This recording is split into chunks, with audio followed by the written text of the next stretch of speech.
সুপ্রিয় শিক্ষার্থীবৃন্দ, কেমন আছো তোমরা সবাই? আশা করছি সবাই অনেক অনেক ভালো আছো এবং সুস্থ আছো। আজকে দেখো আমরা মডিফায়ার্স প্র্যাকটিস করব। তো মডিফায়ার্সটা তোমাদের অনেকের কাছেই কিন্তু কঠিন একটা টপিক। তোমরা অনেকেই আমাকে বলেছো যে স্যার মডিফায়ার্স আমরা বুঝতেই পারি না, বা বুঝলেও দেখা যায় যে সঠিক অ্যান্সারটা আমরা করতে পারি না। তো তাদের জন্যই মেইনলি আজকের এই প্র্যাকটিসটা হবে। তো এই প্র্যাকটিসটা করার জন্য দেখো যে প্রশ্নটা আমাদের সামনে রয়েছে, এটা কিন্তু ময়মনসিংহ বোর্ডে ২০২৫ সালে আসা একটি প্রশ্ন। তো এই প্রশ্নটা কিন্তু আমরা লাইন বাই লাইন একদম বুঝে বুঝে সলভ করব। আমার মনে হয় এই ভিডিওটা দেখলে তোমার অনেক উপকার হবে। তুমি বুঝতে পারবে যে কোন কোন ব্যাপারগুলো সাধারণত বোর্ডের পরীক্ষাতে আসে এবং সেগুলো কিভাবে চিন্তা করে সঠিক অ্যান্সার করতে হয়। তো ভিডিওটা না টেনে একদম শুরু থেকে শেষ পর্যন্ত পুরোটা দেখো। লক্ষ্য করো এইখানে সবার শুরুতে কি বলেছে? আল মাহমুদ। আমরা সবাই জানি তিনি একজন কবি। তারপর এখানে একটি ব্ল্যাঙ্কস রয়েছে, বলেছে ইউজ অ্যান অ্যাপোজিটিভ। অ্যাপোজিটিভ মানে হচ্ছে অতিরিক্ত কোনো তথ্য দেওয়া। যেমন তোমার নাম হচ্ছে ধরো কথার কথা রহিম। এখন রহিমের ব্যাপারে যদি আমি কোনো একটা তথ্য দেই, সেটা কি হবে? সেটা হবে অ্যাপোজিটিভ। তারপর কি বলেছে দেখো, ওয়াজ বোর্ন মানে জন্মগ্রহণ করেছিলেন কোথায়? In Brahmanbaria in 1936। তার মানে 1936 সালে উনি কোথায় জন্মগ্রহণ করেছেন? ব্রাহ্মণবাড়িয়াতে জন্মগ্রহণ করেছেন।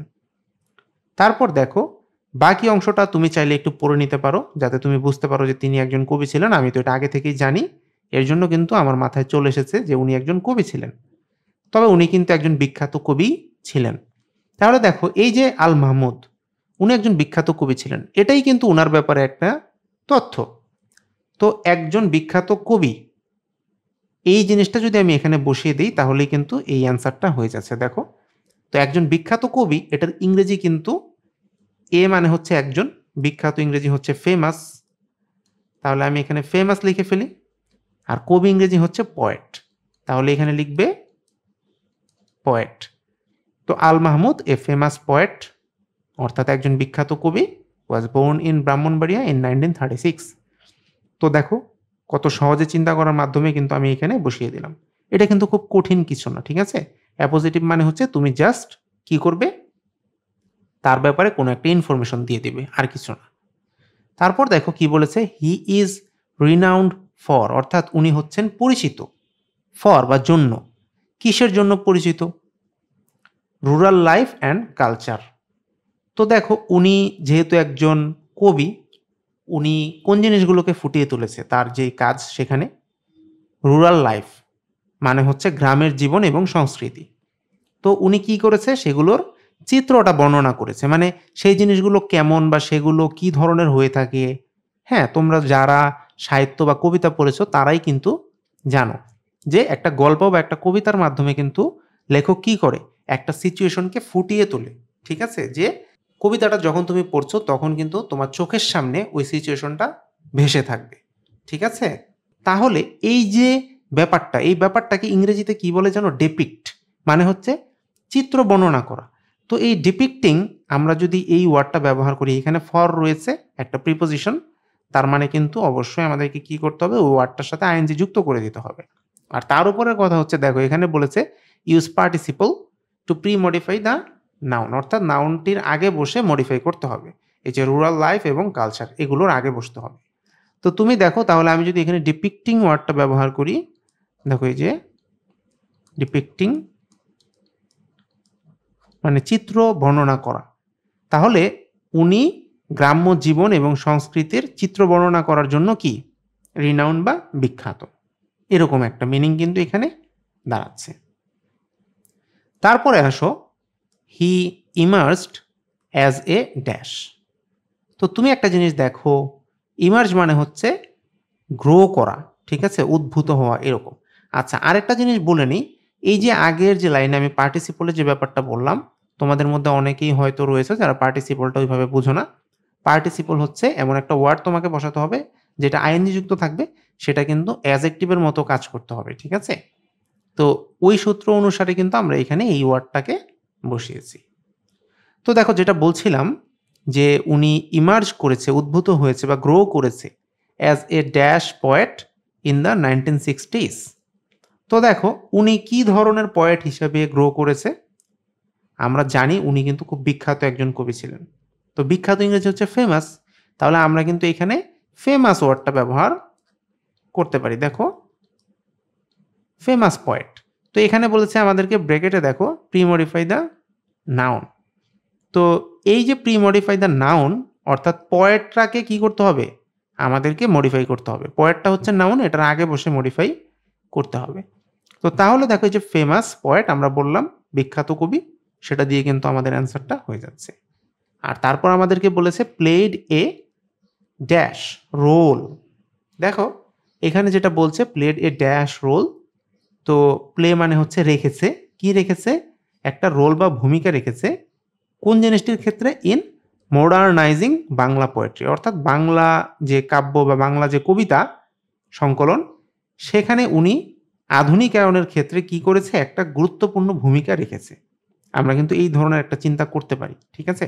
তো গুরুত্বপূর্ণ অর্থে কিন্তু আমরা কি করতে পারি, আমরা একটা ওয়ার্ড বসাতে পারি, সেটা হচ্ছে ভাইটাল। তাহলে ভাইটাল ওয়ার্ডটা দেখো আমি যদি এখানে বসাই, ভাইটাল মানে হচ্ছে খুবই গুরুত্বপূর্ণ, ঠিক আছে? তাহলে ভাইটাল রোল উনি রেখেছে। এখন দেখো তো এখানে কি বলেছে, প্রি মডিফাই দ্য নাউন। তো রোল এই ওয়ার্ডটাকে বলেছে মডিফাই করতে। এখন রোলটা কি রকম রোল? Vital role. তাহলে নিশ্চয়ই ভাইটাল ওয়ার্ডটা দিয়ে রোলটাকে মডিফাই করা হচ্ছে। হ্যাঁ, যে রোলটা কি রকম, ভাইটাল একটা রোল সে রেখেছে। আশা করছি তোমরা বুঝতে পেরেছো।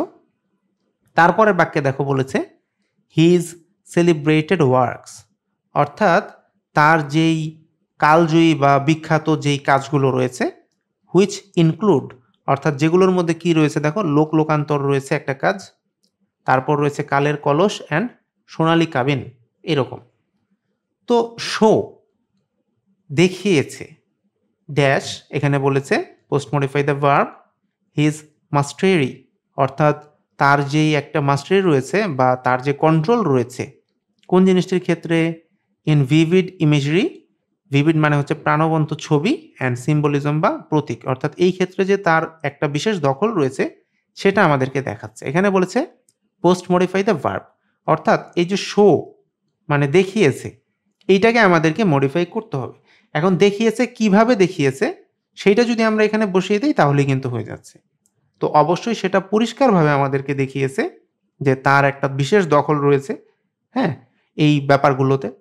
তো পরিষ্কারভাবে এটার ইংরেজি কিন্তু ক্লিয়ারলি, দেখো আমি যদি এখানে লিখি ক্লিয়ারলি তাহলে কিন্তু হয়ে যাচ্ছে অ্যান্সারটা, হ্যাঁ, যে শো ক্লিয়ারলি।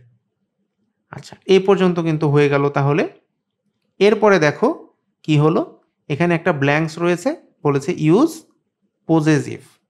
তারপর কি বলেছে দেখো, poetry often explores themes of love and loss, ঠিক আছে? তাহলে দেখো এখানে যেহেতু তার ব্যাপারে কথা বলা হয়েছে, তার মানে অবশ্যই তার যে পোয়েট্রি বা তার কবিতাগুলো অফেন বা প্রায়ই এক্সপ্লোর করেছে বা প্রকাশ করেছে কোন জিনিসগুলোকে, থিমস অফ লাভ মানে ভালোবাসা এবং হারানো, স্ট্রাগল বা সংগ্রাম, অ্যান্ড সোশিও পলিটিক্যাল কন্ডিশন এবং বাংলাদেশের যেই সামাজিক এবং রাজনৈতিক যেই কন্ডিশন বা অবস্থা সেটাকে কিন্তু প্রকাশ করেছে। তাহলে তার এর ইংরেজি হচ্ছে হিজ, তাহলে তুমি এখানে হিজ বসাও, যেহেতু এটা দিয়ে সেন্টেন্সটা স্টার্ট হচ্ছে তাহলে কিন্তু হিজটা অবশ্যই ক্যাপিটাল লেটারে আমরা লিখলাম যে হিজ পোয়েট্রি। তো পজেসিভ বলতে কিন্তু সাধারণত আমরা হিজ, আওয়ার্স, দিয়ার এগুলোকে বোঝাই, ঠিক আছে? তো এই ক্ষেত্রে তাহলে আমরা লিখলাম হিজ পোয়েট্রি। আশা করছি তোমরা বুঝতে পেরেছো। এই সেন্টেন্সটাও কিন্তু আমাদের তাহলে কমপ্লিট হয়ে গেল। এবার আসো তারপরে দেখো কি বলেছে, ডেসপাইট। ডেসপাইট মানে কিন্তু সত্ত্বেও, কি সত্ত্বেও, a number of controversies for his political ideology. Political মানে রাজনৈতিক, আইডিওলজি মানে কিন্তু চিন্তাধারা বা ভাবধারা, ঠিক আছে, বা আদর্শ।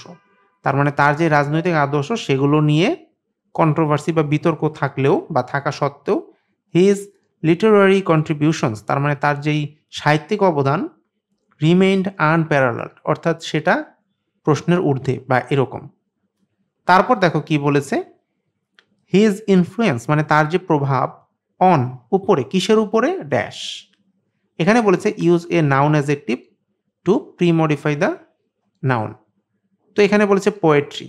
তো তুমি একটা জিনিস চিন্তা ভাবনা করে দেখো যে নাউন অ্যাডজেক্টিভ বলতে কিন্তু বোঝাচ্ছে যেটা নাউনের মতো কাজ করবে আবার অ্যাডজেক্টিভের মতো কাজ করবে, এমন একটা ওয়ার্ড কিন্তু তাহলে আমাদেরকে এই জি নাম্বারে বসাতে হবে। তো তার প্রভাব ছিল, কিসে ছিল, কি ধরনের পোয়েট্রিতে তার প্রভাব ছিল? অবশ্যই বাংলা পোয়েট্রিতে তার প্রভাব ছিল। তাহলে আমরা এখানে কিন্তু লিখতে পারি, দেখো বাংলা পোয়েট্রি। এবার তুমি একটা জিনিস দেখো, বাংলা ওয়ার্ডটা কিন্তু নাউন, একটা নাম। আবার কি ধরনের পোয়েট্রি, যখন এটা আমরা পোয়েট্রি ওয়ার্ডটার আগে বসিয়েছি তখন কিন্তু এটা অ্যাডজেক্টিভেরও কাজ করছে, যে কি ধরনের পোয়েট্রি বা পোয়েট্রির বৈশিষ্ট্যটা কি, এটা কিন্তু বাংলা পোয়েট্রি। তারপর বলেছে দেখো কন্টিনিউস, মানে সেটা চালু রেখেছে কোন জিনিসটিকে, এইচ ড্যাশ। এরপর বলেছে use an infinitive to post modify the verb. এখন দেখো এখানে বলেছে ইনফিনিটিভ ব্যবহার করতে হবে। আমরা কি জানি, ইনফিনিটিভ মানে হচ্ছে টু প্লাস ভার্বের প্রেজেন্ট ফর্ম। তাহলে তুমি একটা জিনিস দেখো, টু প্লাস ভার্বের প্রেজেন্ট ফর্ম আমাদেরকে এখানে বসাতে হবে। তো continues to dash the later generations of poet, তার মানে হচ্ছে পরবর্তী জেনারেশনের যে পোয়েটরা রয়েছে তাদেরকে তার যেই কবিতাগুলো সেগুলো কি করেছে, অবশ্যই অনুপ্রাণিত করেছে ওই ধরনের কবিতা লেখার জন্য। তো অনুপ্রাণিত করা ইংরেজি হচ্ছে ইন্সপায়ার। আর এখানে যেহেতু বলছে ইনফিনিটিভ, তাহলে আমাদেরকে তো অবশ্যই নিয়ম অনুযায়ী টু ব্যবহার করতে হবে। টু এর পরে অনুপ্রেরণার ইংরেজি হচ্ছে ইন্সপায়ার বা অনুপ্রাণিত করা, সেটা আমরা এখানে বসিয়ে দিলাম যে to inspire the later generations of the poets. Okay, এরপর দেখো কি বলেছে, দিস ড্যাশ জিনিয়াস।